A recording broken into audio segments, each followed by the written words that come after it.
Hello and a very good morning to you. This is Ayogen Morning News Updates. I am ABIODUN Janet. We're glad you're joining us today. These are our top stories. Ondo election, Ajayi urges supporters to avoid violence. Federal government votes 47.5 billion naira to upgrade 50 secondary schools facilities. Nigeria's underperforming assets could unlock prosperity, says NESG calls for reforms. Peter Obi seeks support for flood victims. EFCC vows to stop bandits' financial flows. Campaign funds, Federal Labour Party asks EFCC to probe Obi Yesufu Afenifere. IMF to federal government protect the poor from impact of petrol hike price. Speaker Abbas, VP Chetima brainstorm over flooding in Borno, other states. Please waging war against us, PDP may not sign peace accord, Obasheki. Ronaldo decries Ten Hag's attitude at Man United. International news, personal assistant who killed dismembered Gokada founder sentenced to 40 years in jail. Australia strips military honors from senior commanders over alleged war crimes in Afghanistan. More news on the highlights after this short break. Stay tuned. We'll be right back.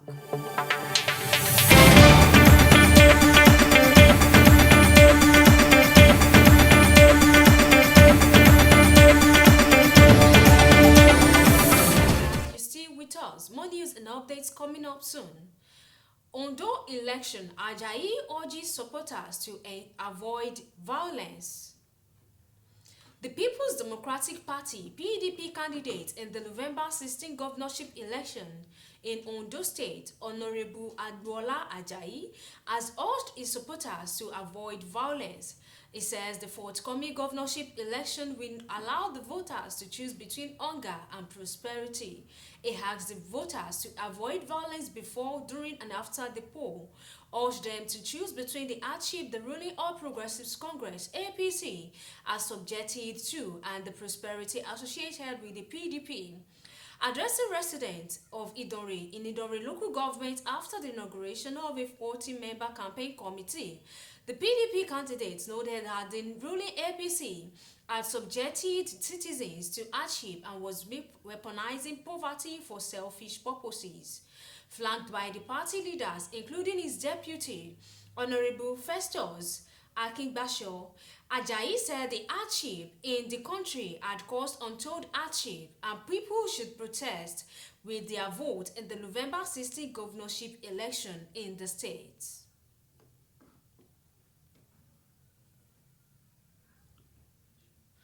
Ogun State Governor promises swift implementation of new minimum wage. The Ogun State government on Wednesday expressed its readiness to pay the minimum wage.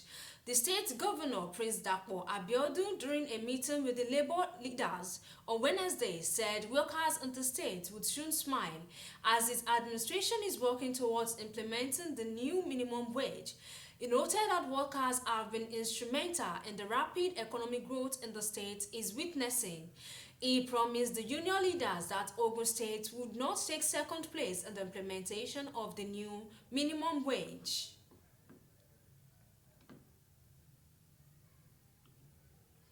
Federal government votes 47.5 billion naira to upgrade 50 secondary schools facilities. The National Senior Secondary Education Commission on Wednesday revealed that a total of 50 selected senior secondary schools will undergo infrastructural upgrade nationwide as part of its mandate as an intervention agency. The executive secretary of the commission, Dr.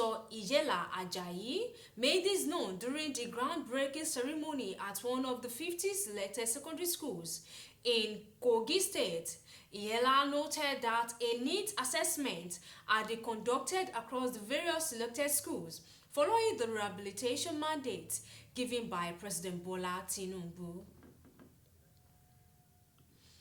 Nigeria's underperforming assets could unlock prosperity, says NESG calls for reforms. The Nigeria Economic Summit Group (NESG) has advised the federal government to untie Nigeria's underperforming national assets to drive the economy and enable its citizens to experience prosperity. The NESG gave this advice on Wednesday when its chief executive officer, Mr. Tayo Adeloju, and chairman, board of member and publicity NESG, Mr. Undeme Uford, paid a courtesy visit to Arise News Group and this day newspaper to sensitize the media on the upcoming 38th Nigerian Economic Summit with the theme Collaborative Action for Growth, Competitiveness and Stability. Bello assured that the media channels would collaborate in publicizing the NESG activities. Speaking during the visit, Adeloju emphasized the Nigeria needed transparency on the state of its revenue, assets, and liabilities. According to him, Nigeria needs to attain oil production that is above 2 million barrels per day to stabilize its economy.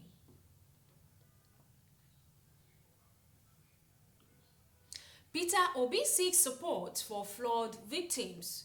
The 2023 Labour Party LP presidential candidate Peter Obi has called on the federal government to swiftly support the victims of Borno flood victims to alleviate their sufferings. In a post via his X handle, Obi expressed sadness over the loss of lives and disruption of activities in Maiduguri due to the flood. The former Anambra State governor emphasized the need to untie and rebuild and restore the communities that have been damaged. Imagining the pains they are going through, Obi urged the victims to be strong and resilient to get through the difficult time, asking individuals to support them. EFCC vows to stop bandits' financial flows. The chairman of the Economic and Financial Crimes Commission, Ola Olukoyede, stated on Wednesday that the commission will continue to monitor bank transactions to curb financial flows to criminals, including bandits and terrorists. Olukoyede also highlighted the connection between corruption and insecurity, noting that corruption fosters poverty, which in turn makes unemployed citizens vulnerable to recruitment into banditry, kidnapping and terrorism. Represented by the Director of the Public Affairs Directorate, Wilson Uwujaren, Olukoyede made these remarks at the 2024 Annual Civil Military Conference organized by Civil Military Corporation at the National Defense College, Abuja. Olukoyede vows that the EFCC would intensify effort to monitor the flow of funds, particularly in banking transactions, to prevent money from reaching bandits and terrorists. He added that this effort would help reduce the financial incentives driving these criminal activities. Labour Party asks EFCC to probe Obi Yesufu Afenifere over campaign funds. More news and updates coming up after this short break. Stay tuned. We'll be right back.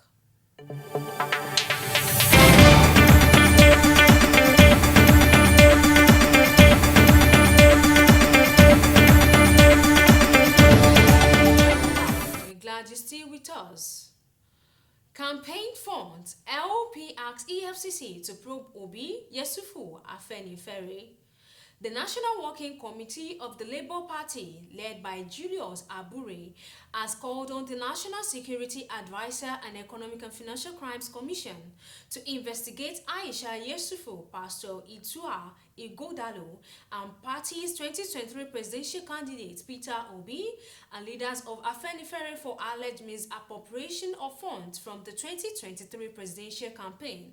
The call was made by the LP's National Publicity Secretary, Abayomi Arabambi, at a press conference in Abeokuta, Ogun State.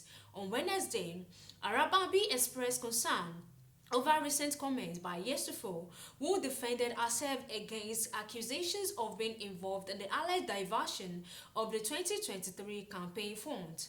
The party has alleged that Yesufo, along with Pastor Igodalo and other accomplices, mismanaged diverted over 12 billion naira and $50 million in donations intended for Labour Party's campaign.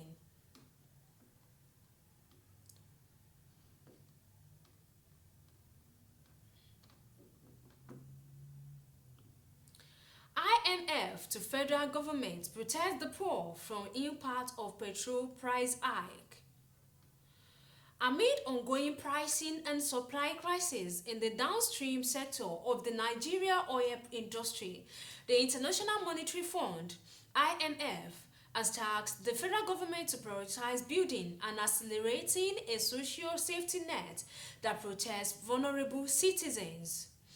But taking this position in an interview with Arise TV yesterday, the resident representative of the IMF in Nigeria, Dr. Christian Ebeke, also hinted the petrol is still selling below market price, indicating the possibility of a further upward price movement.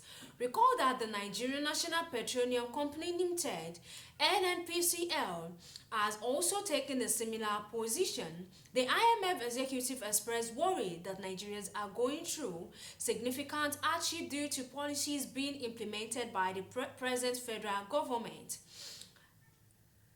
There is a lot of pain for Nigerians coming from multiple shocks, compounded shocks, including high inflation, high food inflation. Now the country is dealing with devastating floods, among others. Speaker Abbas, Vice President Shetima brainstorm over flooding in Borno, other states. Speaker of the House of Representatives, Honorable Tajuddin Abbas, on Wednesday met with the Vice President Kashim Chetima at the Presidential Villa, Abuja, where they discussed extensively on the flooding incident in Maiduguri, Borno State. The meeting, which was also the commensurate with the VP who hails from Borno State, afforded them an opportunity to brainstorm on immediate intervention measures to adopt. Recall that President Bola Tinubu, upon being briefed of the situation in Maiduguri, ordered the development of the National Emergency Management Agency to assist the flood victims. The President had given the directive through a statement by a special advisor on information and strategy, Bayo Ononuga, on Tuesday, where it described the flood as the worst in recent decades. The flood was reported to have displaced thousands of residents and affected facilities such as the post office and the Maiduguri Teaching Hospital. Please waging war against us. PDP may not sign peace accord, says Obasheki.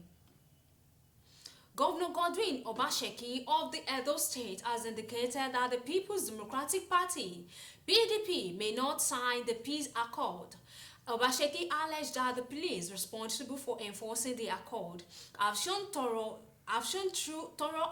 their actions that they are acting in the interest of the All Progressives Congress (APC) and waging war against the PDP.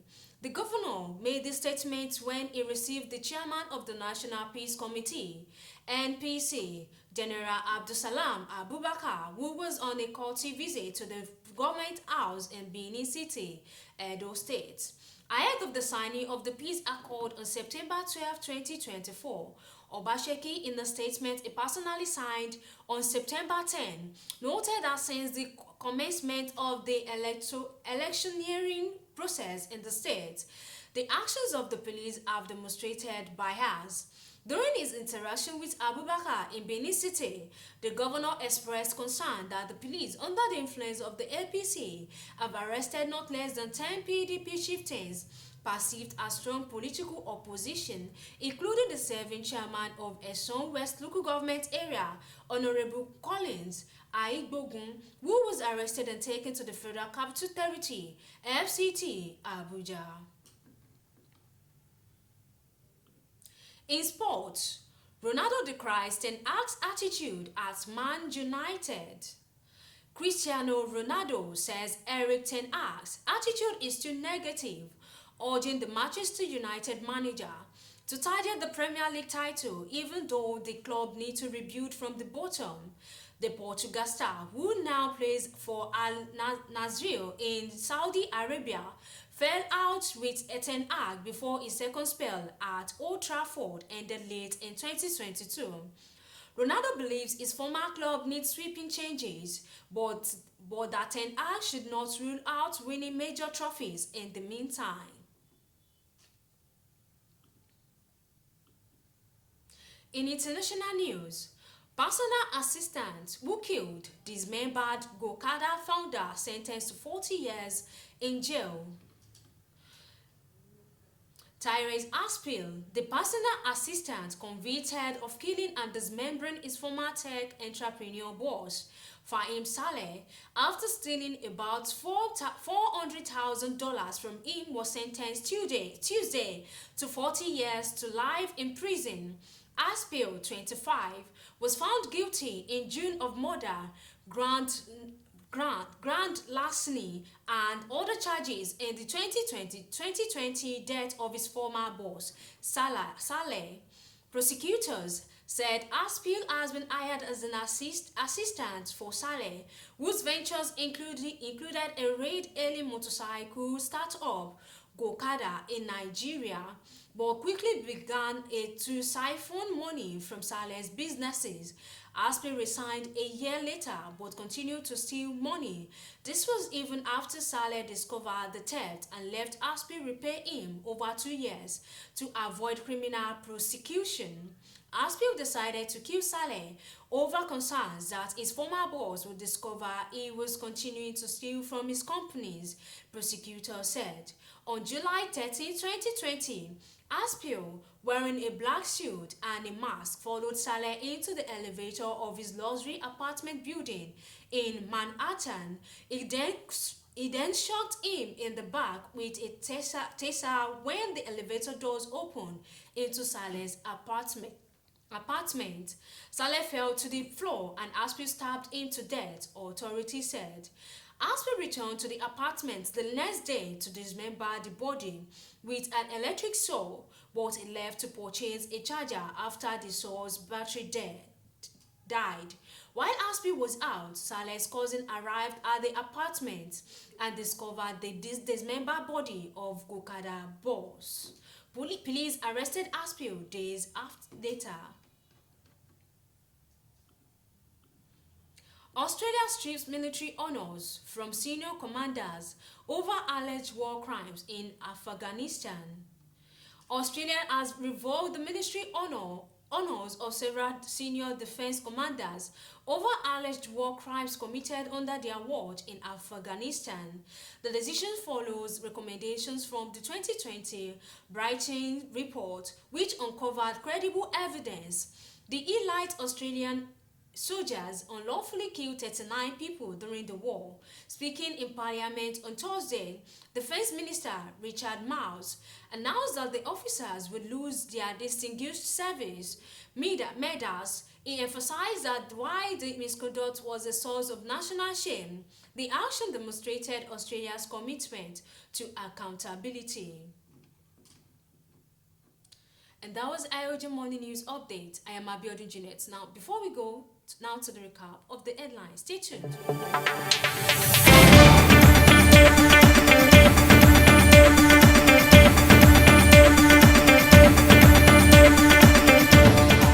Glad you're still with us. Now to the recap of the headlines. Ajayi urges supporters to avoid violence over Ondo election. Ogun State Governor promises swift implementation of new minimum wage. Federal government votes for 7.5 billion naira to upgrade 50 secondary schools facilities. Peter Obi seeks support to flood victims. EFCC vows to stop bandits' financial flows. Campaign funds. Labour Party asks EFCC to probe Obi Yesufu Afenifere. IMF to federal government protect the poor from impact of petrol price hike. Speaker Abbas, Vice President Shettima brainstorm over flooding in Borno, other states. Police waging war against us. PDP may not sign peace accord, says Obasheki. In sports, Ronaldo decries Ten Hag's attitude at Man United. And international news, personal assistant who killed dismembered Gokada founder sentenced to 40 years in jail. Australia strips military honors from senior commanders over alleged war crimes in Afghanistan. Thank you for staying tuned. Coming up is Return Bino Felifele with Mr. Odedokun Isaiah. Remember to follow us on our Facebook page at Ayogen Media. Thank you. Till then, stay tuned and good day.